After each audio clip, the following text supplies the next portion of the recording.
नमस्कार लाडक्या बहिणींनो, स्वागत आहे तुमचं आपल्या इन्फॉर्मेशन स्टडी सेंटर या यूट्यूब चॅनलवर। अनेक लाडक्या बहिणींच्या मनात अनेक प्रश्न आहेत।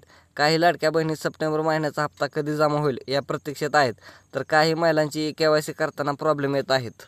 तर आजच्या व्हिडिओमध्ये याचीच माहिती आपण घेणार आहोत। चला तर मग सुरू करूया आजच्या व्हिडिओला। सर्वांना उत्सुकता आहे सप्टेंबर महिन्याचा हप्ता कधी जमा होईल। तर सप्टेंबर महिन्याचा हप्ता यायला सुरुवात झालेली आहे। त्यासंबंधीचा GR सुद्धा प्रसिद्ध झालेला आहे। हा GR तुम्ही पाहू शकता। तर सर्वांना दिवाळीच्या आधी म्हणजेच 21 ऑक्टोबरपर्यंत सर्वांना हप्ता जमा होणार आहे। KYC केली असेल नसेल तरी हा हप्ता सर्वांना भेटणार आहे।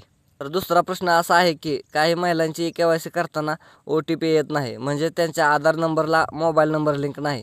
तर तुम्हाला लाभार्थी महिला व तिचे पती किंवा वडील या दोघांच्याही आधार क्रमांकाला मोबाईल नंबर लिंक करावा लागणार आहे। तर त्यासाठी तुम्हाला जवळच्या आधार सेंटरवर जाऊन मोबाईल नंबर लिंक करायचा आहे व नंतर KYC पूर्ण करायची आहे। KYC करण्यासाठी अजून 1-2 महिने मुदत आहे, तोपर्यंत तुमची KYC पूर्ण होणार आहे। अजून काही लाभार्थी महिलांना हा एरर येत आहे, तर त्यामध्ये सदर आधार क्रमांक पात्र यादीत समाविष्ट नाही असा एरर येत आहे। तर त्यासाठी तुम्हाला काय करायचं आहे याबद्दलची माहिती आपण घेणार आहोत। तर हा एरर आपण फॉर्म भरत असताना अर्धी प्रोसेस झाली व नेटवर्क गेले किंवा वेबसाईटवर लोड आला, आपण बॅकवरती पडतो, तर हा एरर तेव्हा येत आहे। तर तुम्हाला बॅक पडल्यानंतर थोडा वेळ थांबायचं आहे, नंतर वेबसाईटवर येऊन KYC करायची आहे, तेव्हा KYC पूर्ण होत आहे। अशा प्रकारे तुम्ही KYC पूर्ण करू शकता।